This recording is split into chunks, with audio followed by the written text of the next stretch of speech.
ओम शांति। आध्यात्मिक रत्नों को धारण कर बाबा के सहयोगी राइट हैंड और लेफ्ट हैंड बनने वाली सभी आत्माओं का आज के सत्र में बहुत बहुत स्वागत है। स्वागत है, स्वागत है। तो इसके पहले वाली मुरली में हमने देखा कि कर्म और धर्म की धारणा माना हर कर्म में कौन से नियमों का समावेश करने से उसका परिणाम क्या होता है, ऐसे सब बातों का विश्लेषण कहो, स्पष्टीकरण कहो, बाबा ने दिया था। आज हम जितनी भी संस्थाएं कहो, इंस्टीट्यूट्स कहो, कोई भी ऑर्गेनाइजेशन कहो, सभी का जो बेस होता है वह धर्म ही होता है। माना कुछ न कुछ नियम, मर्यादा, कायदा, कानून ऐसा वो बनाते हैं, जिसके आधार पर फिर वो सारे कर्म जो ऑर्गेनाइजेशन के अंतर्गत कहो या फिर कोई संस्था के अंतर्गत कहो, उसे सुचारू रूप से चलाया जा सके। लेकिन आज संसार में कोई भी ऐसी ऑर्गेनाइजेशन या संस्था या इंस्टीट्यूट ऐसा नहीं है जहाँ पर संकल्पों की भी धारणा बताई जाती है। और जो हमारे विद्यालय में परमात्मा शिव आकर हमें इस समय सिखलाते हैं। तो हर कर्म, क्योंकि दुनिया वालों को पता ही नहीं है कि संकल्प को भी हम कर्म कहते हैं। तो इसलिए उसको धारणा करने के लिए कोई नियम वो बनाते नहीं, या फिर वहां तक उनके मन बुद्धि की पहुंच गई नहीं है, या फिर बहुत मोटे रूप से गई है।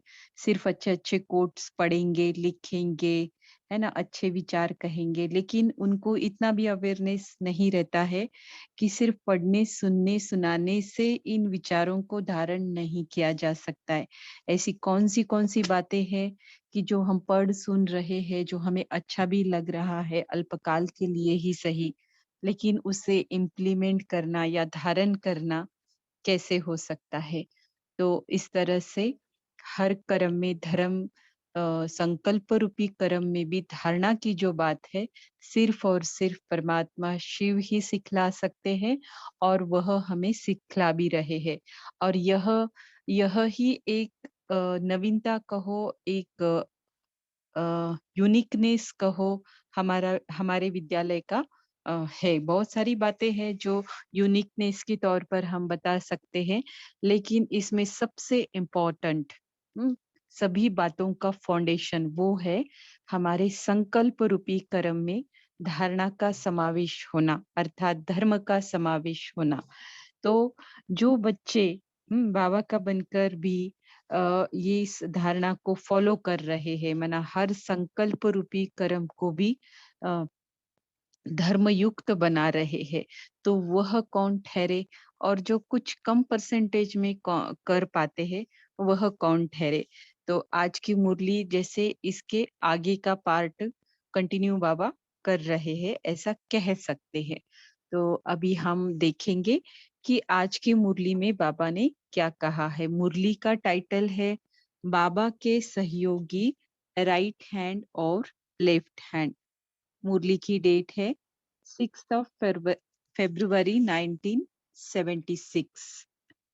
रात को दिन में परिवर्तन करने वाले, पुराने को नया बनाने वाले, विश्व परिवर्तक, विश्व के हितकारी और विश्व कल्याणी बाबा बोले। हम्म, तो सबसे पहले बाबा ने भुजाओं का महत्व बताते हुए कहा है कि जो भी बाबा के इस विश्व परिवर्तन के कार्य में मददगार बनते हैं, विशेष रूप से मददगार बनते हैं, तो उनका जो यादगार दिखाया है, सहयोगी स्वरूप भुजाओं के रूप में दिखाया है।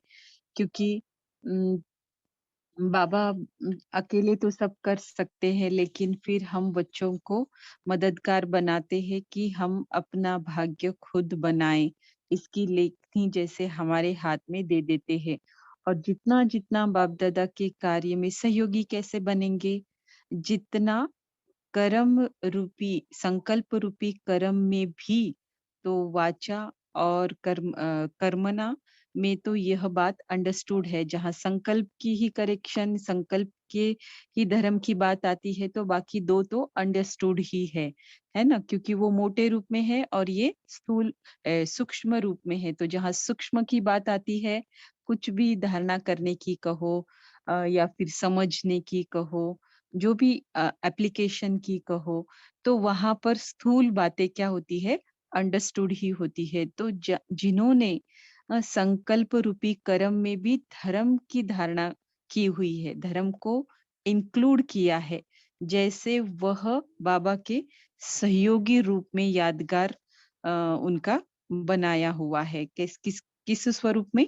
भुजाओं के रूप में दिखाया है। तो बाबा ने फिर ऐसे बताते हुए बाद में कहा है कि right hand and left hand दोनों सहयोगी हैं। हुँ, किसी को दुखाना दिल नहीं दुखाना चाहते ना बाबा।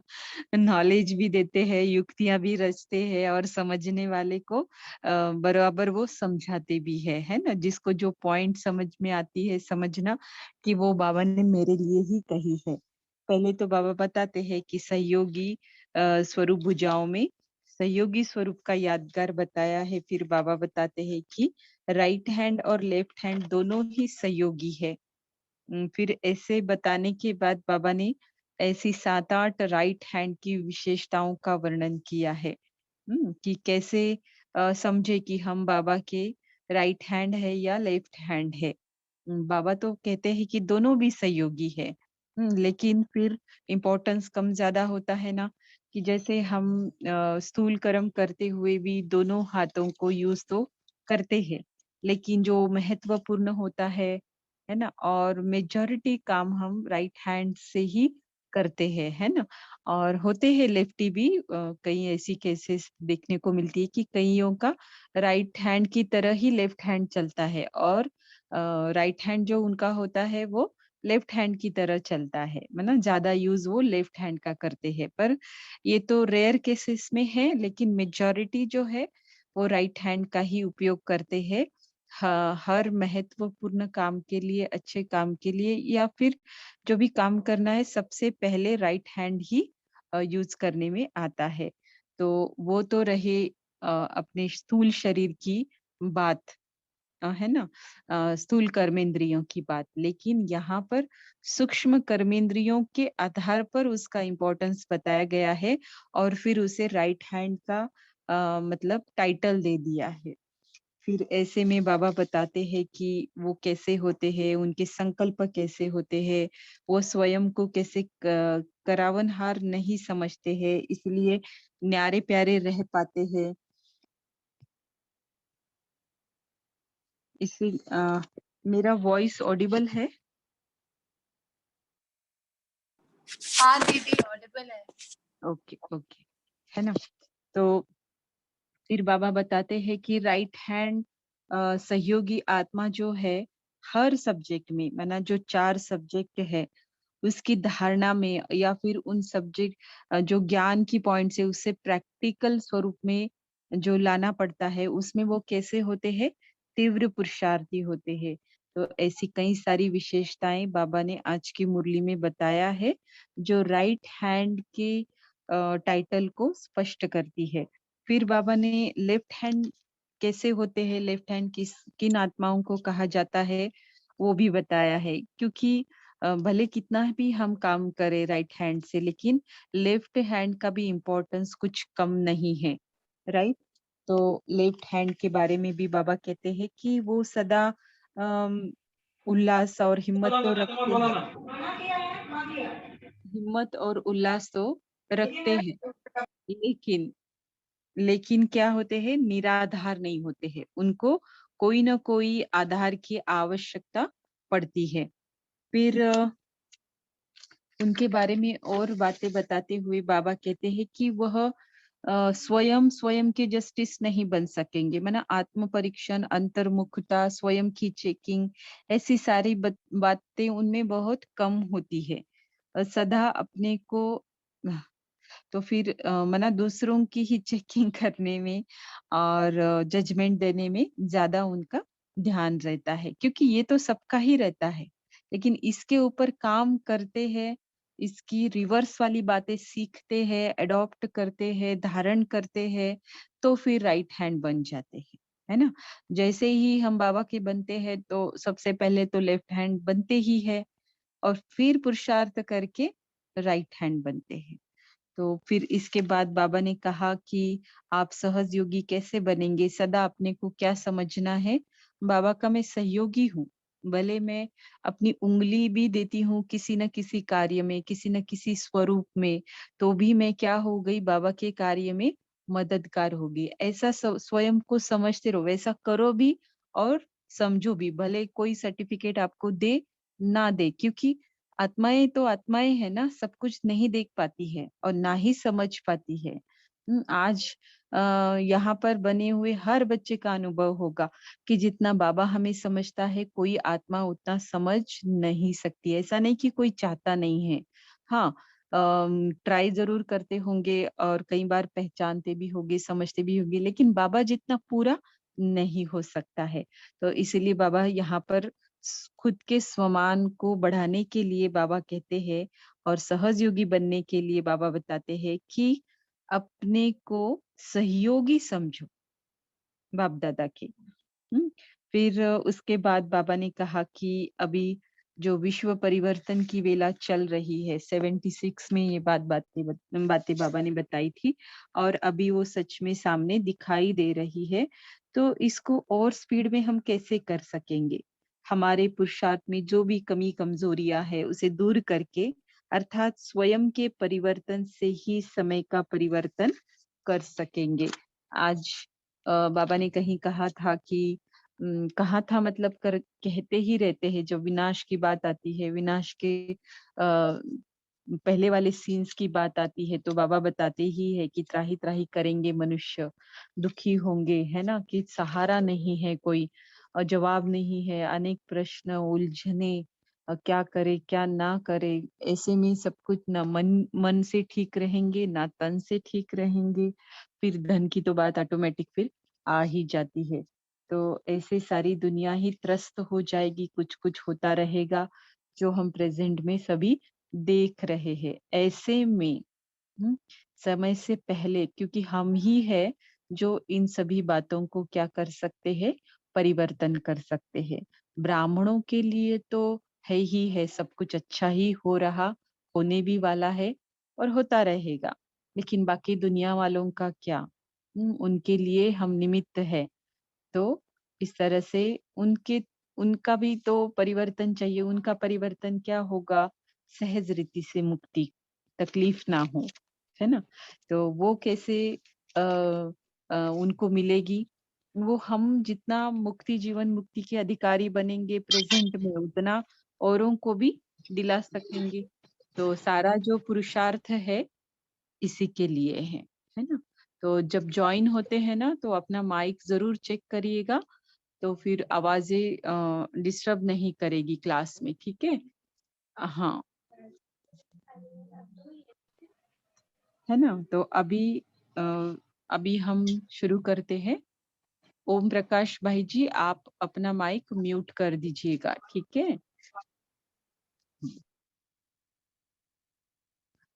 सबसे पहले बाबा बताते हैं बाप के सहयोगी स्वरूप का यादगार सहयोगी स्वरूप भुजाओं के रूप में दिखाया है। बाप दादा सभी बच्चों को आज विशेष अपने सहयोगी रूप में देख रहे हैं। सभी बच्चों को कहा बाबा ने। हाँ, किस रूप में देख रहे हैं? सहयोगी रूप में देख रहे हैं। फिर बाप के सहयोगी स्वरूप अपना यादगार जानते हो? वो देखा है? कौन-सा है? तो सहयोगी बने हैं तो हर बात का यादगार तो बनता है ना। तो वैसे ही आप जो सहयोगी बनते हो संगम युग पर उसका यादगार आपने देखा या जानते हो, है ना? सहयोगी स्वरूप भुजाओं के रूप में दिखाया है। जैसे शरीर के विशेष कार्यकर्ता भुजाएँ हैं, वैसे बाप दादा के कर्तव्य में कार्यकर्ता निमित्त रूप में आप सब बच्चे हैं। सदैव बाप के सदैव बाप के सहयोगी अर्थात स्वयं की स्वयं को बाप की भुजाएं समझ कार्य करते हो। हम्म, तो बाबा ने कहा स्वयं को जैसे शरीर के विशेष कार्यकर्ता क्या है, भुजाएं है ना, हाथों से ही तो हम सारे कार्य करते हैं। वैसे बाप दादा के कर्तव्य में कार्यकर्ता निमित्त रूप में आप सब बच्चे हो। तो विजुअलाइज करो एक बाप दादा और उनकी सारी इतनी भुजाएं, सॉन्ग भी है ना, हजारों भुजाएं, भुजाओं वाले बाबा। तो ये भुजाएं मतलब हम सब बच्चे सदैव बाप के सहयोगी अर्थात स्वयं को बाप की भुजाएं समझ कार्य करते हो। बाबा का बनना अर्थात बाबा की भुजा बनना, तो अर्थात उसका सहयोगी बनना, कम या ज्यादा परसेंटेज, लेकिन सभी बच्चे क्या है, बाप दादा की भुजाएं है। भुजाओं में भी फिर राइट और लेफ्ट होता है। फिर बाबा बताते हैं राइट हैंड लेफ्ट हैंड दोनों सहयोगी है। ऐसे कर्तव्य में सदा यथार्थ रूप में साथ निभाने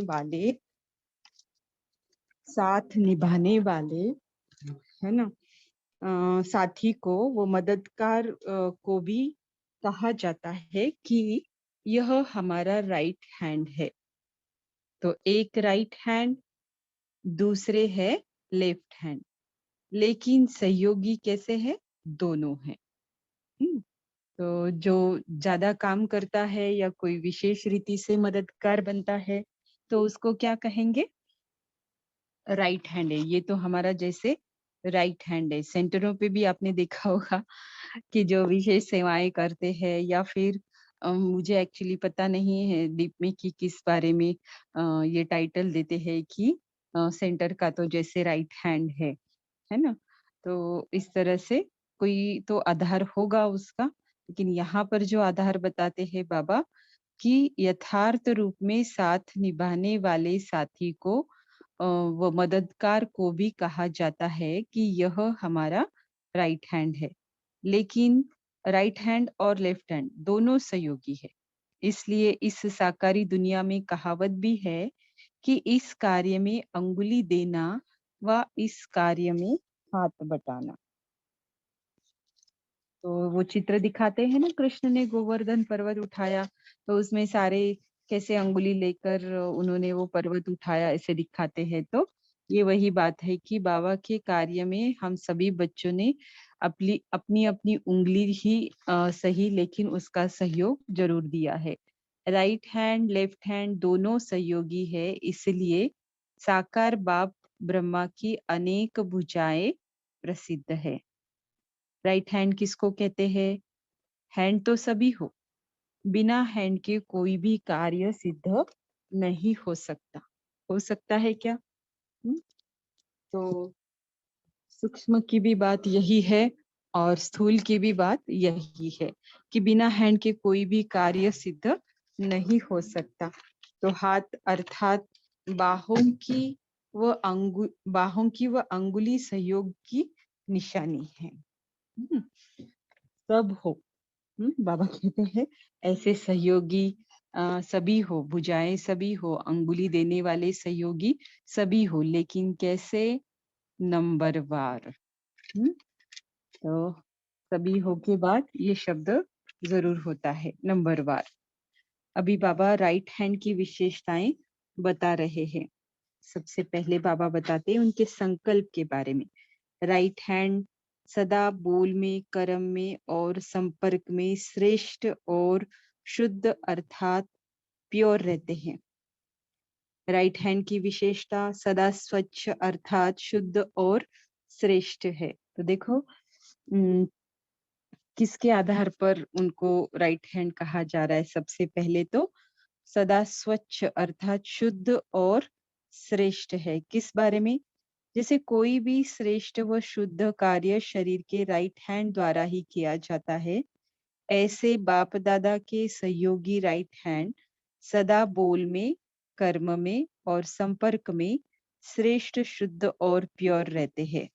तो जब बोल और कर्म में और संपर्क में श्रेष्ठ, शुद्ध और प्योर रहते हैं तो इसका मतलब क्या हुआ कि उनके संकल्पों में बहुत शुद्धता और पवित्रता होती है। अर्थात सदा श्रेष्ठ कार्य अर्थ स्वयं को निमित्त समझकर चलते हैं। तो संकल्पों की पवित्रता, शुद्धता का एक प्रमाण है कि वो आत्मा स्वयं को क्या समझेगी? निमित्त समझेगी। कोई कितना भी प्रेज़ करे, एप्रिशिएट करे, जो भी हो, लेकिन वो कभी भी ऐसे नहीं समझेगी कि मैं ऐसे हूँ। तो दादियों को देखा कभी ऐसे कहते हुए? हमेशा उन्होंने अपने आप को निमित्त समझा हर कार्य, श्रेष्ठ कार्य करते हुए। तो अभी बाबा दूसरी विशेषता बता रहे हैं कि राइट हैंड स्वयं को करावनहार नहीं समझते। जैसे भुजाओं द्वारा कार्य करने वाली शक्ति आत्मा है, भुजाएं करनहार है और आत्मा करावनहार है। भुजाएं क्या है? करनहार है और आत्मा करावनहार है। इसकी नॉलेज तो है। हमें तो पहले दिन से नॉलेज है ये, जब हमने आत्मा का पाठ पढ़ा था। ऐसे ही राइट हैंड से सहयोगी सदैव अपने करावनहार बाप को स्मृति में रखते हुए निमित्त करनहार बनते हैं। तो जैसे शरीर और आत्मा के बारे में कहा कि कौन करावनहार है और कौन करनहार है। तो यही इक्वेशन वो क्या समझते हैं, जो राइट हैंड सहयोगी आत्माएं हैं, तो सदैव क्या समझते हैं कि बाबा ही जैसे आत्मा का मना करावनहार है। बाप की स्मृति में रखते हुए निमित्त करनहार, मैं करने वाला हूँ, बाबा कराने वाला है ना? स्वयं को करावनहार नहीं समझते। इसलिए इसलिए क्या होता है? उनके हर कर्म में न्यारेपन, निरहंकारीपन और नम्रतापन के नव निर्माण की श्रेष्ठता भरी हुई होगी। तो ये भी एक शुद्धता का और श्रेष्ठता का प्रमाण है। हर सेकेंड, हर संकल्प संपूर्ण पवित्र अर्थात स्वच्छ होगा, जिसको सच्चाई और सफाई कहते हैं। तो ऐसे ही बोलने के लिए बोलते हैं ना, सच्चे दिल पर साहब राजी। इधर वो वाली सच्चाई नहीं जो देह अभिमान में किसी बात की होती है, नहीं। अ, वो तो उतना असर नहीं करेगी, लेकिन जब आत्मा अभिमानी, देह अभिमानी बनकर जो संकल्प, बोल और कर्म किए जाते हैं, जिस पर बाबा फिदा होते हैं, सच्चे दिल पर साहिब राजी होते हैं। जब तक देही अभिमानी नहीं बनते, तब तक सच्ची दिल बन ही नहीं सकती है। राइट?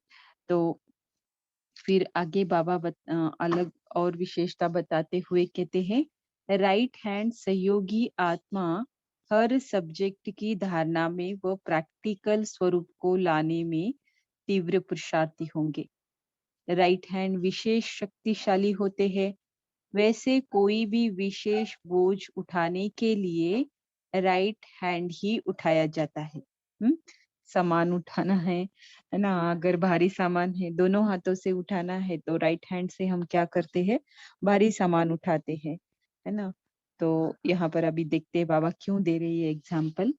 ऐसे राइट हैंड सहयोगी आत्मा सदैव विश्व कल्याण, विश्व परिवर्तन के कार्य के जिम्मेवारी का बोझ अर्थात रिस्पॉन्सिबिलिटी अति सहज रीति से उठा सकते हैं। उनको भारीपन नहीं लगेगा। इतना बड़ा कार्य की रिस्पॉन्सिबिलिटी लेते हुए ऐसे भी नहीं लगेगा कि मैं कर रहा हूँ, और फिर विशेष शक्तिशाली होने के कारण उनको इसका बोझ भी महसूस नहीं होगा। अर्थात वे अपने को रिस्पॉन्सिबल अनुभव करेंगे। सदा मास्टर सर्वशक्तिवान की जी बुबा स्थिति करना भाई आइले जी मना वो अपने को रिस्पॉन्सिबल अनुभव करेंगे, सदा मास्टर सर्वशक्तिवान की स्थिति अनुभव करेंगे। राइट हैंड की विशेषता कार्य की गति में अर्थात स्पीड में तीव्रता होती है। सोचा और किया, बहुत ज्यादा गैप नहीं होता है सोचा, अपना ही सोचा हुआ करने में। ऐसे ही राइट हैंड सहयोगी आत्मा भी हर सब्जेक्ट की धारणा में व प्रैक्टिकल स्वरूप को लाने में तीव्र पुरुषार्थी होंगे, सदा एवर रेडी होंगे, यह है राइट हैंड की विशेषता। तो एवर रेडी का अर्थ हाँ, मुरली होने के बाद मैं पूछना चाहूंगी कि क्या समझते हो आप एवर रेडी का अर्थ। बाबा हमेशा बोलते हैं एवर रेडी हो क्या, हाँ समय अभी ऐसा चल रहा है, तो उसका अर्थ क्या है, इसके ऊपर हम आज चिंतन करेंगे। अभी बाबा लेफ्ट हैंड के बारे में बता रहे कि एक विशेषता का, जैसे मैंने हेडिंग दिया है, लेफ्ट हैंड सदा उल्लास हिम्मत रखेंगे लेकिन निराधार नहीं होंगे। लेफ्ट हैंड सदा सहयोगी रहते हैं लेकिन स्वच्छता के साथ साथ अस्वच्छता अर्थात संकल्प वाणी और कर्म में कभी कभी कुछ न कुछ अशुद्धि भी रह जाती है, अर्थात संपूर्ण स्वच्छ नहीं। पुरुषार्थ की गति में भी तीव्रता कैसे रहती है, कम रहती है। करेंगे, सोचेंगे, लेकिन लेफ्ट अर्थात लेट करेंगे। तो कितना अच्छा सेंटेंस बताया बाबा ने कि बाबा को करेंगे, सोचेंगे, लेकिन लेफ्ट अर्थात लेट करेंगे, तुरंत नहीं करेंगे। साथ भी देंगे, कार्य करेंगे, लेकिन पूरी जिम्मेदारी उठाने की हिम्मत नहीं रखेंगे। सदा उल्लास हिम्मत रखेंगे लेकिन निराधार नहीं होंगे। तो शुरू में ये सब बातें होती है, लेकिन पुरुषार्थ करके ये सारी बातें रहती नहीं है। इनका परसेंटेज या फिर फ्रीक्वेंसी क्या होती है, कम कम होती जाती है, और होनी भी चाहिए। फिर बाबा बताते हैं कि लेफ्ट हैंड स्वयं स्वयं के जस्टिस नहीं बन सकेंगे, है ना। आत्म परीक्षण की जहां बात आती है तो किसी के भी परीक्षण का वहां पर सवाल नहीं होता है ना। हम बहुत आसानी से करते हैं, है ना, बहुत आसानी से करते हैं ना, कि दूसरों का जजमेंट कहो, दूसरों की जस्टिस बनना कहो। संगठन में जहाँ सेवाओं की बात आती है तो ज्ञान सुनाने के लिए, दूसरों की कमियों को नोट करने के लिए, और अपना परफेक्शन किस चीज में है उसके नशे में कहो या उसके गुरूर में रहने के लिए एकदम नॉर्मल रहते हैं। सारे ब्राह्मण बच्चे ये करते हैं, है ना।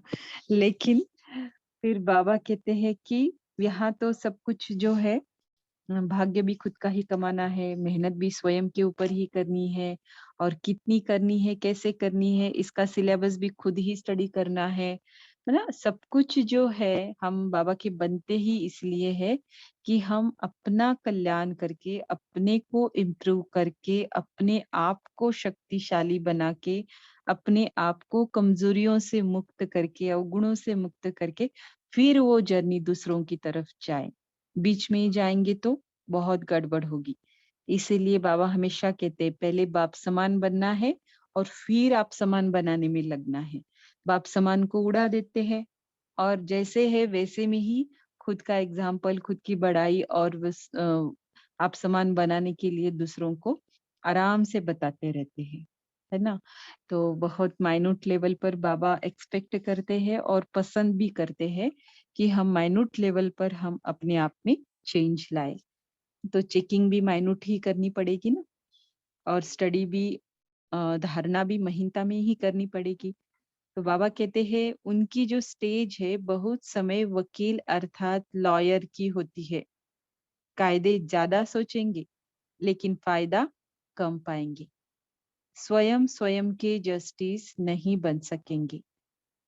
हर छोटी बात में भी फाइनल जजमेंट के लिए जस्टिस की आवश्यकता अनुभव करेंगे। ये करूं या वो करूं, ऐसे करना है कि वैसे करना है, क्योंकि पूरा समझ नहीं आता है, जानबूझकर नहीं करते हैं, क्योंकि गहराई में जाते नहीं है, महीनता को समझते नहीं है कि ये स्थूल बातों के आगे भी कोई जर्नी है ज्ञान का। एक्चुअली आगे का ही जर्नी है, लेकिन हर कोई पहुंच नहीं पाता है। राइट हैंड लॉफुल है, जस्टिस है, लेकिन वो कैसे है, लॉयर नहीं है। हम्म, दूसरों को बताने से ज्यादा वो खुद को बदलना या खुद का परीक्षण करना या खुद में चेंजेस लाना, ये वो पसंद करते हैं और कर भी पाते हैं। अभी बाबा ने बताया कि राइट हैंड कौन होते हैं और लेफ्ट हैंड कौन होते हैं, क्या-क्या बातें प्लस और माइनस होती है, ये बताया। लेकिन अभी बाबा बताते हैं कि आपको अगर सहज योगी बनना है तो सदा अपने को सहयोगी समझो, बाप-दादा का सहयोगी समझो। अब अपने को चेक करो कि राइट हैंड हो या लेफ्ट हैंड, लॉयर हो या लॉफुल हो। बाप-दादा के तो दोनों ही सहयोगी है।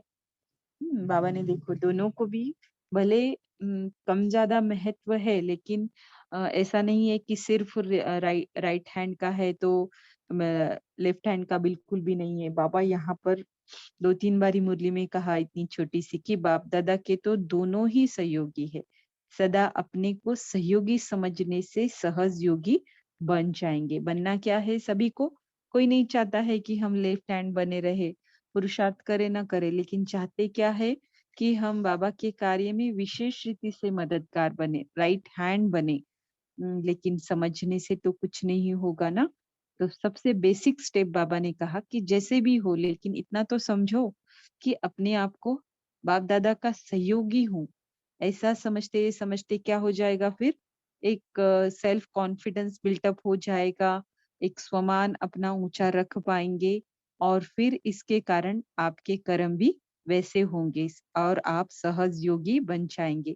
करावनहार बाप-दादा के निमित्त करनहार समझकर चलने से सदैव निश्चिंत और हर्षित रहेंगे। हम्म, तो सदैव अगर हर्षित रहना है तो कभी भी अपने आप को निमित्त से ज्यादा नहीं समझना है। बाबा को हमेशा समझना है कि बाबा ही करा रहे हैं, करावनहार बाबा है, करावनहार बाबा है और मैं करनहार हूँ। जैसे शरीर की इंद्रियां होती है, मैं आत्मा करावनहार हूँ और इंद्रियां क्या है, करनहार है, चाहे सूक्ष्म हो चाहे स्थूल हो। तो सदैव हर्षित रहने के लिए और निश्चिंत रहने के लिए यही समझना है कि करावनहार बाप दादा के निमित्त खुद को करनहार समझना है। अभी बाबा बताते कि स्वयं के परिवर्तन से ही समय का परिवर्तन कर सकेंगे। तो आज बाप दादा अपने सहयोगी भुजाओं को देख रहे हैं। भुजाएं तो सभी हो ना, सभी के दिल में यह शुभ संकल्प रहता है कि हम सब विश्व नव निर्माण करने वाले विश्व परिवर्तक हैं। पुरुषार्थ कैसा भी हो, लेकिन बाबा का बनने के बाद ये नशा सबको रहता है ना, कि हम कैसे है विश्व नव निर्माण करने वाले विश्व परिवर्तक है। आज जो पांडव भवन में गुरुवार के निमित्त भोग लगाया गया था, उसके बाद जो संदेश सुना है उसमें भी बाबा ने विश्व परिवर्तक के रूप में हम सभी बच्चों को देखा है और कुछ मैसेज दिया है। तो पूरा तो मैं नहीं सुना सकती, आप देख सकते हैं यूट्यूब पर। आज बाबा ने विश्व परिवर्तक की बात संदेश में भी की है। तो जैसे हमारे साकार मुरली के कुछ पॉइंट्स मैच होते हैं तो हमें एक अलग नशा रहता है, तो वैसे ही आज भोग का संदेश भी मैच होने से हमें बहुत अच्छा लगा। विश्व के परिवर्तन के पहले स्वयं का संपूर्ण परिवर्तन किया है। जितना स्वयं के परिवर्तन में कमी होगी, उतना ही विश्व परिवर्तन की गति कम होगी। अभी सभी अपनी कमी कमजोरियां मिटाकर पुरुषार्थ करके स्वयं के परिवर्तन में लगे हुए हैं। तो इसी कारण फिर विनाश की घड़ियां भी नजदीक आती जा रही है। विश्व परिवर्तन की गति भी कैसे हो रही है, स्पीडीली चल रही है, तीव्र गति से चल रही है। कई साल पहले कोरोना हुआ था, सब पढ़ाई में लगे, अभी थोड़ा साल पहले हो ही रहे थे शायद, कि बाबा ने फिर से है ना, कि बता दिया कि नहीं अभी अलबेला और आलस्य में नहीं आना है। एक बहुत ज्यादा भी नहीं, लेकिन एक कांस्टेंट लय जो होती है पुरुषार्थ की, वो जरूर जरूर मेंटेन करनी है।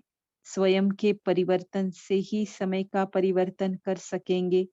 स्वयं को देखो तो समय का मालूम स्वतः ही पड़ जाएगा। है ना, कि कितना नॉलेज मुझे समझ आ रहा है, कितना स्पीडीली मैं उसे धारण कर पा रही हूँ, कितने कमी कमजोरियों को मिटा रही हूँ, है ना, शक्तिशाली संपन्न बनती जा रही हूँ। तो संपन्न बनना अपने आत्मा के संपूर्ण और संपन्न रूप को महसूस करना अर्थात क्या है, रिश्ता बनना अर्थात क्या है, जो भी कर्म आप कर रहे हो, वो कैसा होगा, साधारण नहीं होगा, एंड आप फुल्ली एंजॉय करके उसको करेंगे, क्योंकि बाबा की बातें ही सारी ऐसी है ना। सुबह उठेंगे, अमृत वेला, नींद आती है, लेकिन एक संस्कार बनता है, प्राप्तियों को टेस्ट करने की आदत लग जाती है ना। तो क्या होता है, उठते हैं, विलिंगली उठकर बैठ जाते हैं। तो ये बदलाव लाते लाते जब संस्कार बन जाता है, तो मना फरिश्ता बनना अर्थात क्या है, सब कुछ खुशी से करना। एक्सेप्टेंस का जो लेवल है वो एकदम बढ़ जाता है, किसी भी प्रॉब्लम से, व्यक्ति से, आत्मा से, परिस्थिति से। जो पहले हमें प्रॉब्लम्स होती थी वो अब नहीं होती है, या फिर उस परसेंटेज में तो नहीं होती है। तो यह है कि अगर हम ऐसा कर पा रहे हैं तो क्या हो जाएगा, फिर हमें देखने से समय का मालूम स्वतः ही पड़ जाएगा, क्योंकि समय तो नजदीक आ रहा है, तो जाहिर है मेरी मुझ आत्मा की संपन्न संपूर्ण बनने की स्टेज भी क्या हो रही है, नजदीक आ रही है। परिवर्तन के समय की घड़ी आप हो, तो स्वयं की घड़ी में टाइम देखो। सारे विश्व का अर्थात सर्व आत्माओं का अटेंशन अब आप निमित्त बनी हुई समय की घड़ी पर है, कि अब और कितना समय रहा हुआ है। इसलिए इस पुरानी दुनिया के समय को समाप्त करने के निमित्त स्वयं को समझते हुए स्वयं को संपन्न बनाओ। ऐसे नहीं कि ये तो दादी दीदियों का या पुरानी आत्माओं का काम है, मेरा तो, मैं तो अभी अभी नहीं। ये जो कहा बाबा ने, सभी आत्माओं को कहा, क्योंकि सभी का समय भी सही है, और नए हो चाहे पुराने हो, सभी सहयोगी भी है। बनना भी सभी को राइट हैंड है। तो राइट हैंड बनना अर्थात क्या है, स्वयं को संपन्न बनाना, है ना। फिर समझा? अच्छा, ऐसे विश्व परिवर्तक, रात को दिन में परिवर्तन करने वाले, पुराने को नया बनाने वाले, बाप दादा के श्रेष्ठ सहयोगी अर्थात सदा सहज योगी, ऐसे सदा विश्व के हितकारी, विश्व कल्याणी, श्रेष्ठ आत्माओं को बाप दादा का याद प्यार और नमस्ते। हम रूहानी बच्चों की रूहानी माता पिता बाप दादा को याद प्यार और नमस्ते। इस वाणी का सार 4 पॉइंट्स में बताया है। पहली पॉइंट है, अपने को चेक करो कि राइट हैंड हो या लेफ्ट हैंड हो, लॉयर हो या लॉफुल हो। सदा अपने को सहयोगी समझने से सहज योगी बन जाएंगे। करावन हार बाबा के निमित्त स्वयं को करणहार समझकर चलने से सदैव निश्चिंत और हर्षित रहेंगे। नंबर 2, स्वयं के परिवर्तन से समय का परिवर्तन कर सकेंगे। इसलिए इस पुरानी दुनिया के समय को समाप्त करने के निमित्त स्वयं को समझते हुए स्वयं को संपन्न बनाओ। नंबर 3, जो बच्चे करावन हार बाप को स्मृति में रखते हुए निमित्त करणहार बनते हैं, उनके कर्म में न्यारेपन और निरहंकारीपन और नम्रतापन तथा नव निर्माण की श्रेष्ठता भरी हुई होगी। नंबर 4, विश्व के परिवर्तन के पहले स्वयं का संपूर्ण परिवर्तन करना है। जितनी स्वयं के परिवर्तन में कमी होगी, उतनी ही विश्व परिवर्तन की गति कम होगी। ओम शांति। अभी हम 1 मिनट साइलेंस में बैठेंगे और फिर मुरली को रिवाइज करेंगे। ओम शांति।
ओम शांति। जैसे पांडव भवन में रात्रि क्लास का सिस्टम शांतिवन में भी है, लेकिन जो रात्रि क्लास बोला तो सबसे पहले जो याद आती है पांडव भवन की आती है। और पांडव भवन में रहकर रात्रि क्लास करना एक अलग खुशी भी दे रहा है। एंड समथिंग घर में पांडव भवन की भासना से ही क्लास रखते थे, मतलब रात्रि क्लास मतलब क्या है पांडव भवन में हो रहा है और वैसे ही चल रहा है। और यहाँ तो सच में पांडव भवन में बैठकर हमारा क्लास चल रहा है, ये तो बहुत ही खुशी की बात मुझे अपने लिए लगती है ना। होप आपको भी ऐसा ही लगता होगा, क्योंकि पुरुषार्थ में जो तपस्या और साधना की बात आती है, तो पांडव भवन की बराबरी किसी अन्य प्लेस को नहीं है। राइट हैंड और लेफ्ट हैंड में अगर हम इसका वर्णन करें तो पांडव भवन की सारी बातें कैसे जैसे कि राइट हैंड बनाने वाली है, राइट। और बाकी भी है इम्पोर्टेंस, लेकिन ज्यादा जो है वह है पांडव भवन का, क्योंकि यहाँ की जो वाइब्स है, यहाँ पर जो तपस्या कुंड जैसे भासना आती है, आने वाली आत्माओं को भी जैसे तपस्या का आभास करा की जाती है ना। तो इसीलिए बहुत अच्छा लगता है। और आप सभी जो जुड़कर सहयोग दे रहे हैं, इसके लिए तो फिर क्या कहे, हमारे पास शब्द ही नहीं है। आपका तो मैं अलग से धन्यवाद करना चाहूंगी इसके लिए। फिर अभी हम आगे बढ़ते हैं। बाबा क्या कहते हैं कि आपका जो आप जो सहयोगी बनते हैं, हम्म, तो उसका यादगार किस स्वरूप में दिखाया है, या फिर उसके बारे में बाबा ने क्या कहा है? ओम शांति। बाबा ने कहा है कि आप बाबा के सहयोगी हैं और सहयोगी स्वरूप भुजाओं के रूप में दिखाया। बाबा कह रहे जैसे शरीर में भुजाओं का एक विशेष स्थान है, वो विशेष कार्य करती है। हाथ के बिना हम कोई भी कार्य नहीं कर सकते। वैसे बाबा कह रहे कि बाप दादा के काम में हम जब बच्चे निमित्त रूप से बाबा के सहयोगी बनते हैं, हम बाबा के मददगार बनते हैं। सदैव बाप के सहयोगी रहने, अपने आप को सदा बाप के सहयोगी या बाप की भुजाएं बाबा कहते फील करते हो, तो फिर भुजाओं में राइट भी होता है, लेफ्ट भी होता है, तो चेक करो कि आप राइट हैंड हो या लेफ्ट हैंड।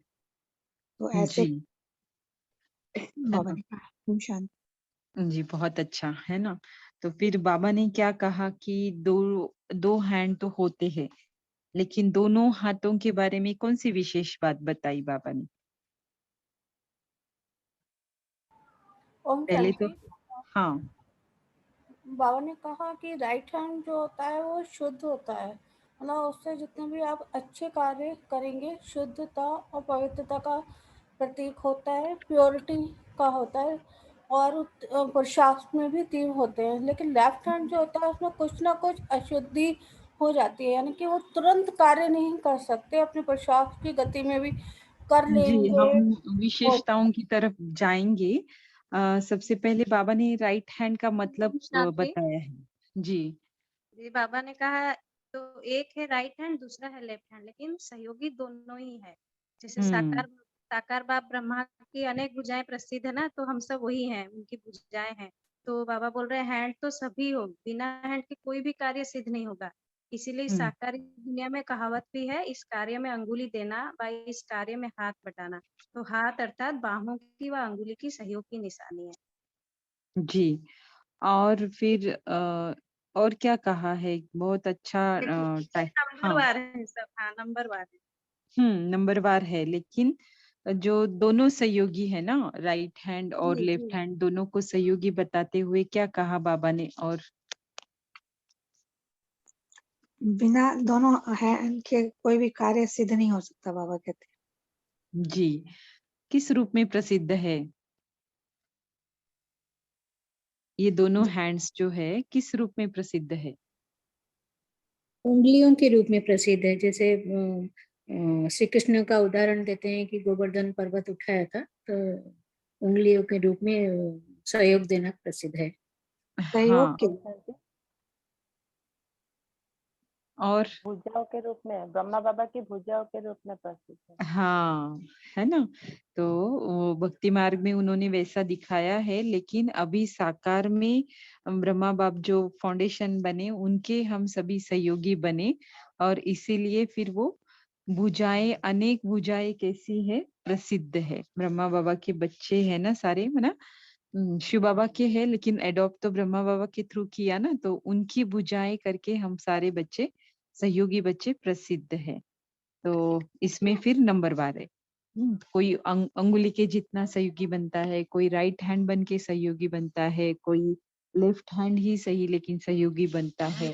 तो इसलिए बाबा ने नंबरवार यहाँ पर शब्द यूज किया। फिर अभी बता सकते हैं कि राइट हैंड की कौन सी विशेषताएं आज बाबा ने मुरली में बताई है। टोटल 8 मैंने तो निकाली है, देखते हैं अभी, बताइए। और जैसे सारी की हम्म, हाँ, बोलिए।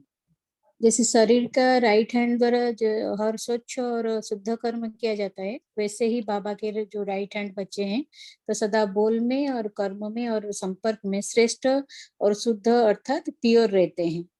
और जैसे भुजाओं द्वारा कार्य किया जाता है, यानी आत्मा करावनहार बनकर भुजाओं से कार्य करता है। ऐसे ही वो भी ऐसे समझते हैं कि बाबा करणहार है और हम बाबा करावनहार है और हम करावनहार बनकर कार्य कर रहे हैं।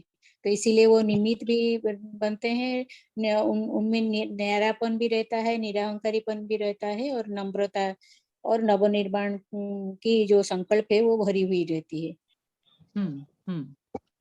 जी। और क्या बताएं? संकल्प राइट हैंड संपूर्ण विशेष पवित्र और स्वच्छ चालू होगा। होते आज इसको बाबा ने देखो, कहा सब पैदा जो का राइट में, बोलिए आप, शुभश्री बहन बोलिए। हाँ ओम शांति दीदी। आज बाबा ने कहा कि जो राइट हैंड बच्चे हैं वो सहयोगी आत्मा सदैव विश्व कल्याण, विश्व परिवर्तन के कार्य की जिम्मेवारी का बोझ अर्थात रेस्पॉन्सिबिलिटी अति सहज रीति से उठा सकते हैं। जी। और वो राइट हैंड वाले बच्चे विशेष शक्तिशाली होते हैं जी, है ना? और सही बताएं। एवरेडी भी होंगे और सदा मास्टर सर्वशक्तिवान की स्थिति अनुभव करेंगे। जी।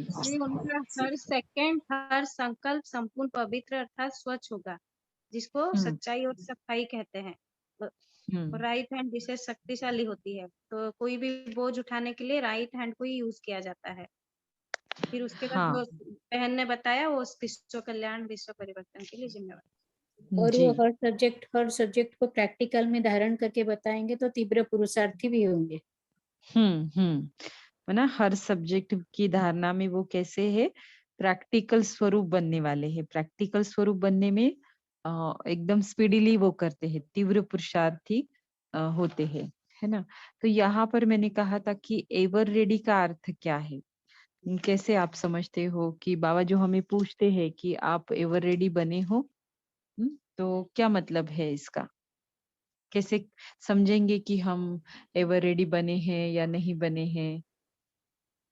जैसे जैसे कोई कहीं पर जाना होता है तो हम सब पैकिंग करके रखते हैं, यानी गाड़ी छूट जाएगी तो इससे पहले हम सब कुछ पैकिंग करके रखे कि फिर गाड़ी का जब वक्त आएगा तो हम सहज रीति से जा सकेंगे।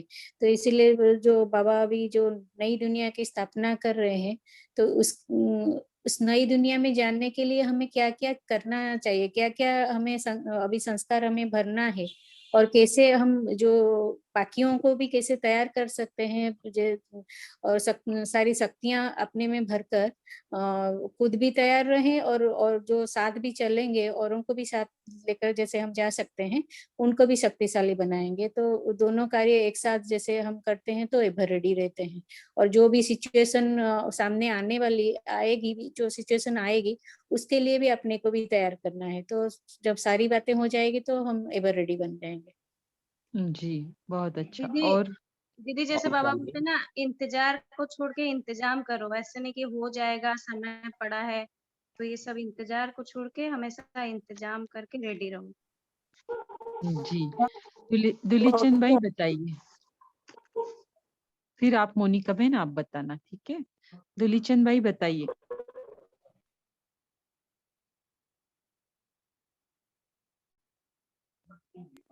ठीक है, मोनिका बहन बता सकते हैं आप। हाँ जी, ओम शांति। ओम शांति। राइट, बाबा ने आज जैसे राइट हैंड लेफ्ट हैंड के बारे में बताया और उसमें आपसे से पूछ रहे कि एवर रेडी। तो एवर रेडी बाबा इसके लिए बोलता है जैसे फौज में हमेशा जो कमांडर है अपने यूनिट को एक ऑर्डर देता है और जैसे वो ऑर्डर देता है उसी प्रमाण वो हमेशा अलर्ट रहते हैं कि जैसे ऑर्डर आया है हमें वैसे ही कार्य करना है। और वैसे ही बाबा बोलता है हम उनके रूहानी बच्चे, रूहानी सेना है। तो बाबा जैसे ही ऑर्डर करे, क्योंकि बाबा हमेशा बोलता है 1 सेकंड, तो 1 सेकंड में जैसे ऑर्डर आया हम इतने तैयार हैं कि बाबा ने जैसे ऑर्डर किया तो वैसे ही हम उस अनुसार कार्य कर सके। कहीं हमने ये तो नहीं अभी भी अलबेलापन आलस्य है, कभी भी हम अपनी शक्तियों को भूल जाते हैं, अपनी सीट से हिल जाते हैं। अगर हम उस सीट पे नहीं रहेंगे और एवरेडी नहीं होंगे तो उस बाबा ने जो टचिंग दी है, जो बाबा ऑर्डर करता है, अगर हम रेडी नहीं होंगे तो हम लेट हो जाएंगे और अगर लेट होंगे तो बाबा के ऑर्डर की नाफरमानी होगी, फरमान बरदार नहीं बनेंगे। और फिर उस सेना में जो हमारा बाबा ने हमें बोलता है ना रूहानी बैच भी दिया है तुमको, तुम्हें हमेशा अलर्ट रहना है और रखना है, तो हमारी वो कमी कमजोरी हमें नीचे ले आएगी और हम जी, जी। हाँ। जी, बोलिए दुलीचंद भाई, आपको बोलना है, बोलिए। हाँ जी, ओम शांति। हाँ। जैसे बाबा हमें बताते हैं, रोज ही मुरली में ये पॉइंट आता है कि बुद्धि सभी तरफ से हटा के मुझ एक बाप में लगाओ, है ना। तो हमारी बुद्धि जो इच्छाओं से वशीभूत होके या किसी और कारणों से वशीभूत होके किसी पदार्थों में, व्यक्तियों में जो बुद्धि लगी रहती है, तो हम एवर रेडी की स्थिति में नहीं होते हैं, क्योंकि उस स्थिति में हम अपने खालीपन को बाहर से पूरा कर रहे होते हैं। तो बाबा कहता है कि सभी संबंधों को भूल मुझे याद करो। जब हमारी स्थिति हर सिचुएशन में, जैसी भी सिचुएशन हमको फेस करने के लिए आए, उसमें हमारी ऐसी स्थिति रहे, उसको एवर रेडी के लिए हम बेस्ट रहें। जी, जी, सुधा। ओम हाँ, हाँ, ओम बोलिए। बाबा ने एवर रेडी की एक मुरली में कहते हैं जो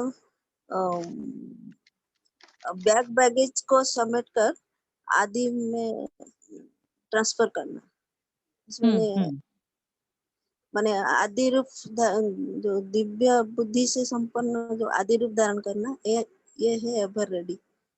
जी, जी। सुधा बहन आप बोलना चाहते थे, फिर तन्वी बहन आप बताना। हर घड़ी अंतिम घड़ी समझेंगे और मोह की सभी रगें टूटी हुई होंगी, तो फिर अपने आप को एवर रेडी ही समझेंगे। जी, जी। तो शांति दीदी हाँ। मैं एवर रेडी ये समझती हूँ कि मैंने कुछ समय पहले एक रविन्द्रनाथ टैगोर की कविता पढ़ी थी। उसमें उन्होंने स्वर्ग के विषय में वर्णन करते हुए कहा था कि मैं स्वर्ग के दरवाजे पे तो पहुँच गया, लेकिन जैसे ही मैंने उस दरवाजे को देखा और वो ये हुआ कि भगवान दरवाज़ा खोल ना दे, तो मुझे एक भय सा उत्पन्न हो गया कि कहीं ऐसा ना हो कि मैं खो जाऊँ, मेरा अस्तित्व ही नष्ट हो जाए या मैं जो हूँ वो सब कुछ समाप्त हो जाए। तो मेरी समझ से एवर रेडी हमें ऐसी स्थिति में होना चाहिए कि बाबा अगर अभी स्वर्ग का दरवाज़ा खोल रहा है तो हमारे मन में इस प्रकार के विचार नहीं आने चाहिए और बाबा हमसे स्वर्ग में ले जा रहा है, यानी कि हमारी स्थिति ऐसी हो कि बाबा आज अभी इसी सेकंड कह दे चलो मेरे साथ, तो हम चलने के लिए तुरंत ही तैयार हो जाएं। हमें पीछे का कुछ नजर ना आए कि अभी नहीं बाबा, अभी तो हमें ये करना है, ऐसा कुछ नहीं होना चाहिए। जी। शिव शक्ति प्रिया बहन आप बोलना चाहते, बोलिए। हैंड रेज करने की कोई आवश्यकता नहीं है, माइक जैसे ऑन करके बोल सकते, बोलिए।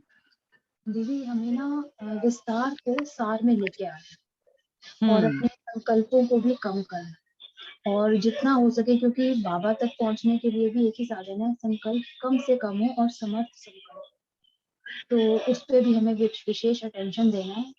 और मन को अपने, मैं आत्मा इस मन की मालिक हूँ, उस संकल्पों के कंट्रोल तभी कर पाएंगे जब हम इस पे अभ्यास अपना निरंतर करते हैं। जी जी।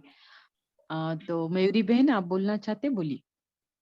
जी, जब हमारा बाबा से अटूट कनेक्शन होगा तभी हमारी लाइन क्लियर होगी और हम बाबा की टचिंग महसूस कर सकते हैं और बाबा के एक ऑर्डर पे हम वैसी जैसी चाहिए वैसी स्थिति अपना सकते हैं।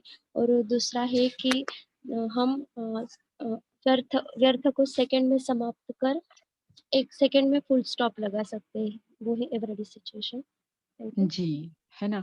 तो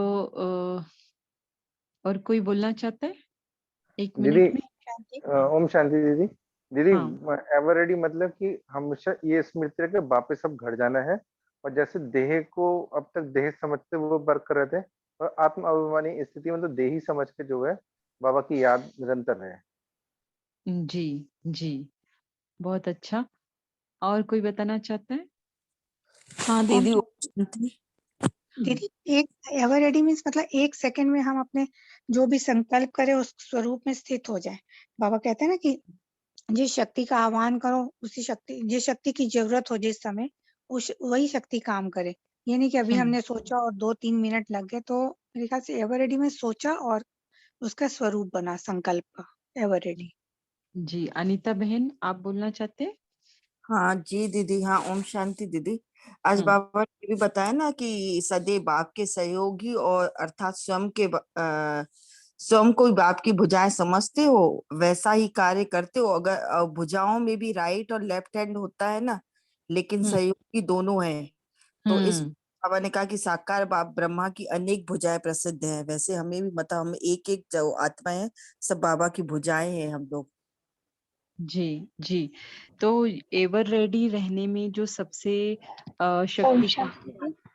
हाँ दीदी बोलिए। जी, मैंने ना एक क्वेश्चन पूछना है। मेरा अभी एक संकल्प आया था तो उसके बिहाफ में एक क्वेश्चन पूछना है आपसे। दीदी जैसे एक घर ने बोला कि जैसे बाबा कहते हैं कि अभी अभी मतलब बाबा जैसे कहें कि बच्चे रेडी हो जाओ तो अभी चलने के लिए। तो दीदी जैसे अभी तो हमारी अवस्था वो एक देह त्यागने की तो हुई नहीं, तो दीदी जी वो कैसे मतलब होगी मैं जिससे वही कि हम बता रही बाबा। हूँ, हाँ जी हाँ जी दीदी। है ना। तो जो एवर रेडी रहने की बात आती है, माना अपना बैगेज फुल ट्रांसफर करना। तो ट्रांसफर करना माना वहां पर लेकर जाना, आत्मा में वो भरना और फिर आगे लेकर जाना, क्योंकि सारी माइन्यूट ही बातें आत्मा के साथ चलती है ना। जैसे ट्रेन अभी हमारी लगने वाली है और हम फिर आगे की जर्नी के लिए निकलने वाले हैं। एक होता है समय के पहले पहुंचना, दूसरा होता है समय पर पहुंचना, और तीसरा होता है समय के बाद पहुंचना। तो इसके ऊपर ही तुम्हारा एवर रेडी रहने का जो परसेंटेज है कम या ज्यादा होता है। और एवर रेडी रहने के लिए जो सबसे ज्यादा शक्ति काम में आती है वो है समेटने की शक्ति। तो इसमें बाहर का जो विस्तार है समेटने का, वो अंडरस्टूड है। सबसे पहले आत्मा को जो हम बोलते हैं चैतन्य शक्ति, तो आत्मा की जो चेतना शरीर के रग रग में समाई हुई है उसे पहले समेटना, है ना। तो ये समेटना माना फीलिंगलेस बनना, फीलिंग प्रूफ बनना। तो मैं खुद एक आत्मा हूँ, शरीर नहीं, इस भाव में कांस्टेंट टिकना, है ना। तो कहेंगे एवर रेडी, क्योंकि संपन्न और संपूर्ण कैसे बनेंगे, यही तो फाउंडेशन है।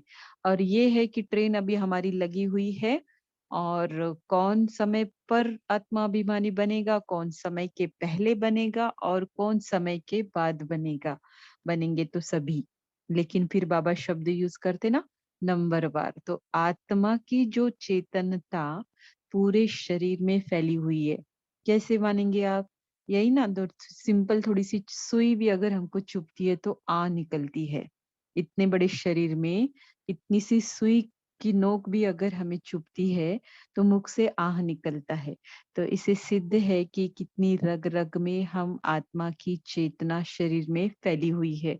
तो उसे समेटना पहले, और ये समेटना ही मतलब ये अंडरस्टूड है कि बाहर का सब कुछ समेटा हुआ है ना। संग, रिश्ते, नाते, देह के संबंधी परिस्थिति, बहुत हिसाब किताब वाली आत्माएं, लौकिक अलौकिक परिवार सब कुछ कैसे है वहां पर ही, लेकिन हमने हर जगह से बुद्धि को समेटा है। बाहर का जब तक समेटेंगे नहीं तो अंदर का समेटना बहुत मुश्किल होगा, क्योंकि संकल्प चलते हैं ना, फिर बाहर का समेटते नहीं है तो उनके प्रति संकल्प चलेंगे और इधर अशरीरीपन का अभ्यास करेंगे, असंभव।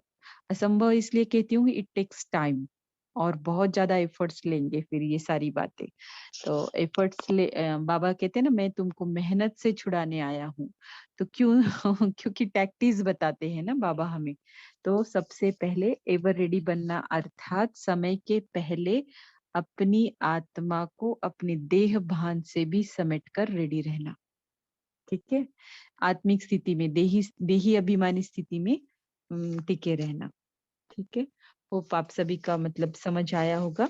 अभी आगे बढ़ते हैं कि इसमें दीदी, हम वो जो आपने बोला कि जैसे शरीर में सुई की नोक भी लगती है, तो अर्थात मतलब दर्द नहीं हो हम लोग को, कैसे मतलब आहा निकलती है तो ना, दर्द नहीं होगा। जैसे नहीं, अशरीरीपन के अभ्यास में राजीव भाई ने दर्द नहीं बताया, होगा। तो भी दर्द हाँ, होगा डेड ना बॉडी को कैसे दर्द होगा? डेड बॉडी को कैसे दर्द होगा? भाई, उसमें से तो आत्मा निकल जाती है, भले हम लोग अशरीरी होंगे, आत्मा तो है ना अंदर। हाँ, मतलब कैसे है कि भासना नहीं आएगी या फिर कोई आपको चुबाने का मन ही नहीं करेगा, है ना। तो जैसे भोजन भी करते हैं ना आत्मिक स्थिति में, तो हमें टेस्ट नहीं लगता है, तो अभी सुई का कोई और चुभाएगा तो पता चलेगा, लेकिन फीलिंग प्रूफ बनते हैं, कोई उतनी भासना नहीं रहती है शरीर की, है ना।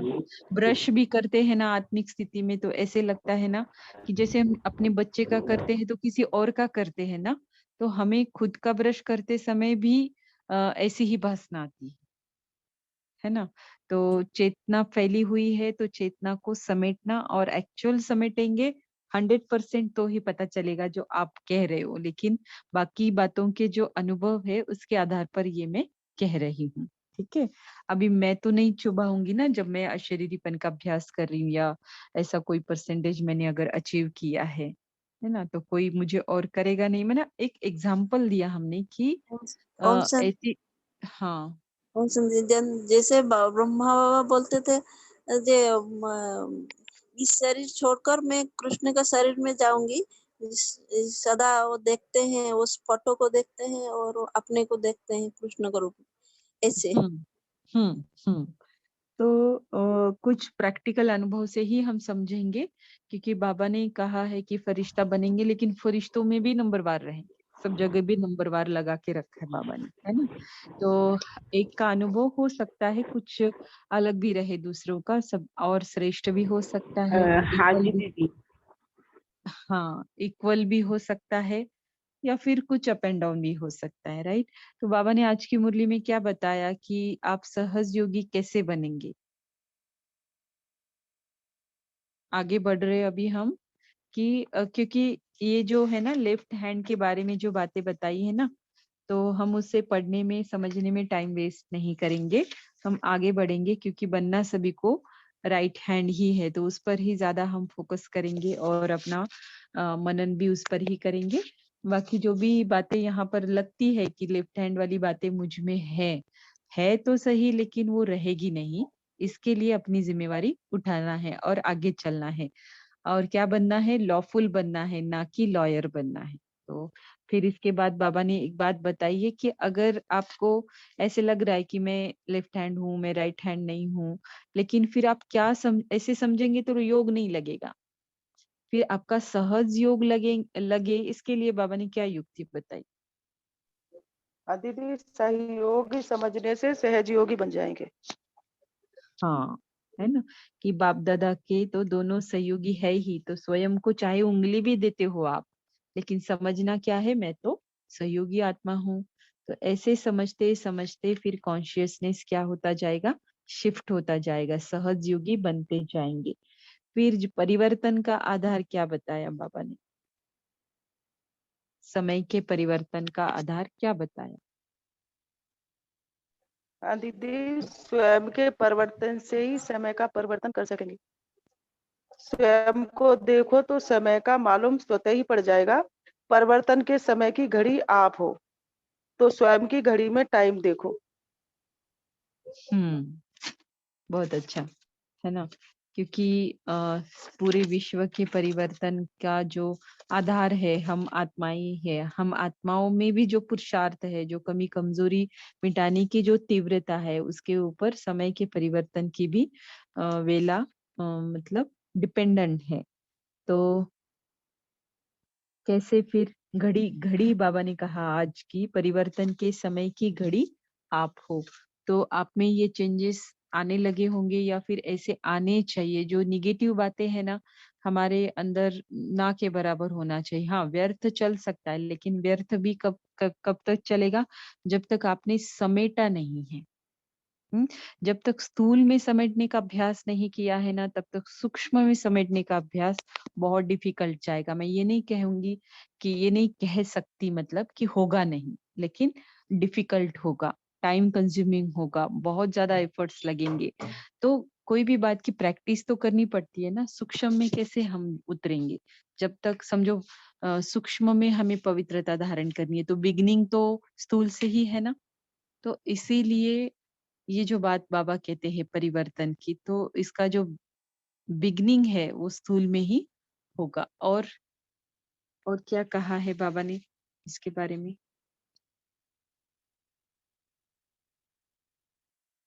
दीदी ओम शांति। बाबा ने कहा तो स्वयं की घड़ी में टाइम देखो और सारे विश्व का अर्थात सर्व आत्माओं का अटेंशन अब हम निमित्त बनी हुई समय की घड़ी पर है कि अब और कितना समय रहा हुआ है। इसलिए इस पुरानी दुनिया के समय को समाप्त करने के निमित्त स्वयं को समझते हुए स्वयं को संपन्न बनाओ। है ना। तो ऐसी हालत हो गई है कि और वर्स्ट होता जाएगा, दिखने के लिए सब कुछ वर्स्ट होता जाएगा। तो ये इंडिकेशन है कि ब्राह्मणों की अंदर से अवस्था बेस्ट होती जाएगी। राइट, ये दोनों साइमल्टेनियसली हो रहा है और होता रहेगा। अब हम चलते हैं साकार मुरली की ओर। 2-3 मिनट इसका मैचिंग करेंगे और फिर हम स्टार के क्वेश्चन के लिए जाएंगे। दीदी तो आज साकार ये जो वरदान और स्लोगन दोनों मैच कर रहा है, जो राइट हैंड बच्चे जो सहयोगी बच्चे हैं उनके लक्षण के साथ। वरदान में बाबा ने कहा है कि सदा पावरफुल वृत्ति द्वारा बेहद की सेवा में तत्पर रहने वाले हद की बातों से मुक्त भव। और स्लोगन में है कि सेवा में सफलता प्राप्त करनी है तो बोल और चाल चलन प्रभावशाली हो। जी सहयोगी है, राइट हैंड सहयोगी के दोनों लक्षण हैं। दीदी ये जो आज का उत्तर क्वेश्चन आंसर जो आंसर है, तो विश्व के परिवर्तन के पहले स्वयं को संपूर्ण परिवर्तन करो। तो बाबा बोल रहे हैं दूसरों का जो अवगुण अपने को कांटा लगता है, तो पहले अपने में जो अवगुण है उसको निकालो, कांटा वो निकाल दो। तो मनसा वंसा कर्मणा कोई विकर्म भी नहीं होना चाहिए, नहीं तो फिर दंड भोगना पड़ेगा। करेक्ट। बाबा ने कहा खुशबूदार फूल बनना है, तो हाँ। अपने अंदर देखना है कि कोई भी चेकिंग करते रहना है कि हमारे अंदर जो भी कमी कमजोरी है वो निकलती जाए। और जो रात को दिन में परिवर्तन करने वाले, पुराने को नया बनाने वाले और विश्व परिवर्तक जो बाबा हैं, तो वही साकार मुरली में भी जो आया है कि कांटों के जंगल को फूलों का बगीचा बनाने वाले, रावण की राज्यों को नई दुनिया में परिवर्तन करने वाले, ये भी है साकार मुरली में। तो जो साकार मुरली में पॉइंट्स बताए हैं, तो उसके अनुसार राइट हैंड कौन बन सकेंगे? दीदी आज बाबा ने बताया कि माया की ग्रहचर्य से बचने के लिए मुख से सदैव रत्न निकलना चाहिए। वो राइट हैंड बच्चे का एक निशानी है। हाँ। और कांटों से फूल बनने वाले कौन होंगे? राइट हैंड होंगे। और जो बाबा ने कहा है कि बाबा खुद ने क्या है? कहा भगवान प्यार उनको करेंगे जो अच्छे फूल बनाकर दिखाएंगे। जी, है ना। तो माली है, हर एक बच्चा क्या है बाबा का? माली कहा बाबा ने। और बाबा खुद इस बगीचे का बागवान है और हम सभी बच्चे माली है। तो जो बागवान को क्या पसंद आएगा कि जो अच्छे फूल को रखता है, उनकी निगरानी करता है, उनको अच्छे से बनाता है, लगाता है। राइट, तो ये हम सभी राइट हैंड बच्चों की ही जैसे विशेषता है, इसलिए ये पॉइंट मैच करती है। और गुलाब का फूल सेवा में सदा तत्पर रहेंगे। गुलाब का फूल बनना है और का फूल नहीं बनना है। जो गुलाब के फूल हैं वो राइट हैंड बच्चे हैं। दीदी जी, आज कितनी रूहानी। कड़ी, बाबा ने कितनी कड़ी बात कही है, 3rd क्लास वाली भी है। है ना? और भी एक पॉइंट है कि मनसा वाचा कर्मणा, हम ऐसा कोई भी कर्म नहीं करते, आसुरी जो कर्म करते हैं इसको भी चेक करना है। तो वो ये पॉइंट भी है, जो राइट हैंड बच्चे हैं वो मनसा वाचा कर्मणा हमेशा शुद्ध कर्म जो करते हैं। जी, आप बताइए सुधा बहन, बताइए। दीदी बेहद की सेवा में जो सदा तत्पर रहेंगे वो राइट हैंड है। जी, है ना? तो ऐसी ढेरों हेलो, विशेषताएं हाँ राइट दीदी। हैंड साकार मुरली में भी निकलेगी, है ना? तो अभी हम समय की सीमा को देखते हुए आज के स्टार के लिए क्वेश्चन है जो वो लेते हैं। तो रूल सबको पता है, किसी को भी माइक ऑन करके जवाब नहीं देना है, सभी को हैंड रेज करना है और डिस्प्ले पे जो पहले दिखाई देगा उसको सबसे पहले चांस दिया जाएगा। प्रश्न है, आज की मुरली के अनुसार सदैव निश्चिंत और हर्षित कैसे रह सकेंगे? आज की मुरली के अनुसार सदैव निश्चिंत और हर्षित कैसे रह सकेंगे?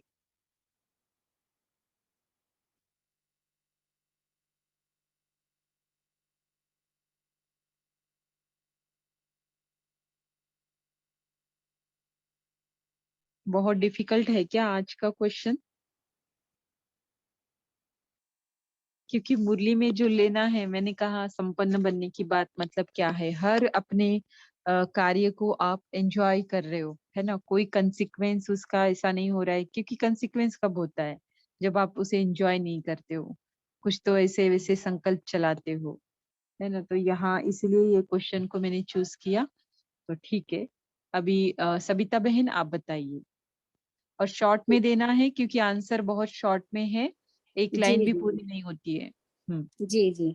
करावन हर बाबा है और हम बच्चे निमित्त हैं। जब हम ये समझ कर करेंगे तो निश्चिंत और हर्षित रहेंगे।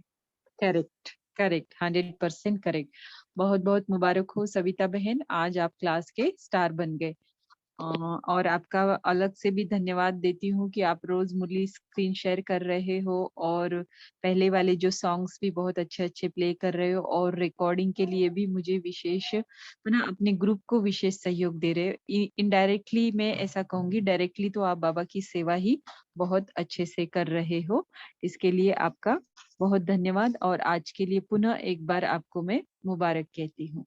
नहीं तो दीदी, आज थैंक यू बाबा, और थैंक यू आपका भी, जो आपने मेरे ऊपर जो विश्वास किया और मुझे ये सेवा करने के लिए दिया, इससे भी मेरा भी बहुत कुछ फायदा हो रहा है। जी, है ना? तो बाबा की सेवा में मेवा तो है ही, है ना? जो करे वो जाने, है ना? तो ये बात तो सही है। अभी हम हमारा आगे का क्लास सैटरडे के दिन रखेंगे, एक दिन गैप लेके, और फिर नेक्स्ट वीक का आगे बताया जाएगा। आज हम हमारा कॉल यहीं पर समाप्त करते हैं। आप सभी का कॉल से जुड़ने के लिए बहुत बहुत धन्यवाद। बाप दादा का भी बहुत बहुत बहुत धन्यवाद। शुभ रात्रि, शुभ अमृत वेला।